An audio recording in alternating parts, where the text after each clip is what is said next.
The U.S. government has a variety of goals and objectives that it wants to achieve in the world, and they spend money in many, many countries, not just China.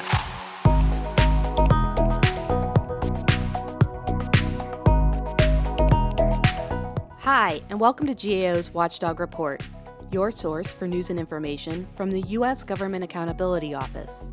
I'm your host, Holly Hobbs. U.S. agencies sometimes provide funding to foreign businesses and other entities when it helps support U.S. trade and other goals. This financial support includes entities located in China, a major trading partner, but also a strategic rival. GAO was asked to review U.S. funding and financing of entities in China. To tell us more about what we looked at and found is GAO's Kim Gianopoulos, an expert on international trade and foreign investment. Thanks for joining us. Thanks for having me, Holly. So, Kim, the U.S. has a complicated relationship with China. Can you help us understand why federal government agencies would provide funding to entities there? Sure. Well, the U.S. government has a variety of goals and objectives that it wants to achieve in the world, and they spend money in many, many countries, not just China. For example, the State Department has an embassy in Beijing as well as 4 consulates around the country, so they would spend money to support the operations of those entities. Also, U.S. agencies may engage in research operations with a variety of Chinese entities in country, whether it's to access certain tools or resources or address certain issues that can only be addressed in country.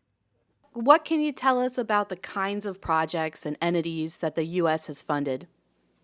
The U.S. has funded a variety of projects in China. So, for example, the National Institutes of Health, or NIH, has funded a project with a Chinese university looking at insect-borne diseases such as malaria. The State Department supports a variety of projects in China as well, such as physical infrastructure upgrades to its embassy in Beijing, as well as certain projects that are sponsored by the U.S. Chamber of Commerce.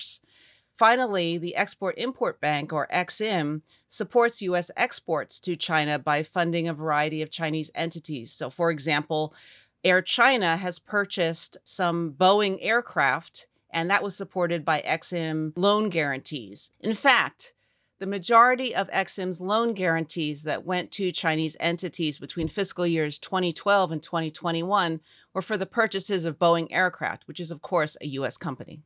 So how much money are we talking about, and who is it going to? We did an analysis of the money that was represented in usaspending.gov, which is the U.S. government's official repository for data from U.S. agencies. In that analysis, we found that between fiscal years 2017 and 2021, the U.S. government spent about $48 million that went to entities that have a physical legal address in mainland China. So that's about $10 million a year or so. So Kim just told us that federal agencies may fund entities in China when it supports U.S. trade and other goals, and that agencies use their own systems as well as usaspending.gov to track and share information about this funding. So Kim, what can you tell us about how funding is provided, and are there any limitations in how that funding is reported? Sure. Well, funding can be provided through a variety of mechanisms. The most frequently used ones are contracts and assistance awards, or grants. So these contracts may go to prime recipients, in other words, first-level recipients. And that's what I was talking about with the $48 million I mentioned a moment ago.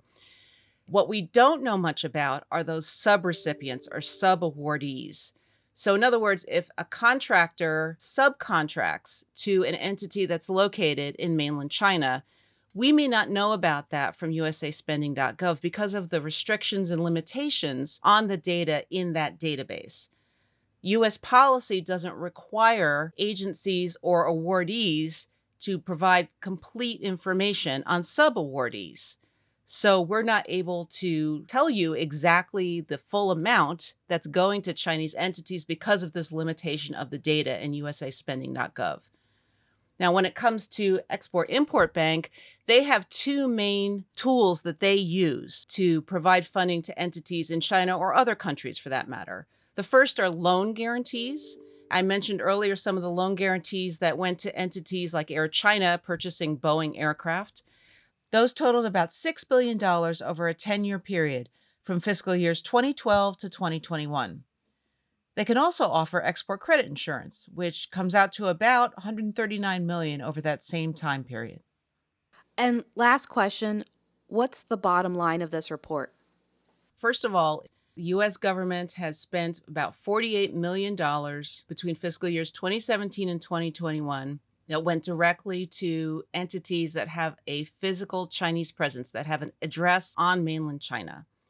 The second main point is that we're unable to determine the full amount that went to Chinese entities. That $48 million is really a floor because the subawardees don't have full information in usaspending.gov, so we can't say the total amount that went to those Chinese entities.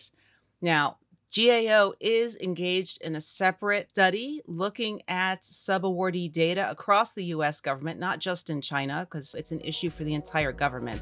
And that report is scheduled to come out sometime later this year. That was Kim Gianopoulos talking about GAO's new report on U.S. funding to entities located in China. Thanks for your time, Kim. Thanks for having me. And thank you for listening to the Watchdog Report. To hear more podcasts, subscribe to us on Apple Podcasts, Spotify, or wherever you listen. And make sure to leave a rating and review to let others know about the work we're doing. For more from the Congressional Watchdog, the U.S. Government Accountability Office, visit us at gao.gov.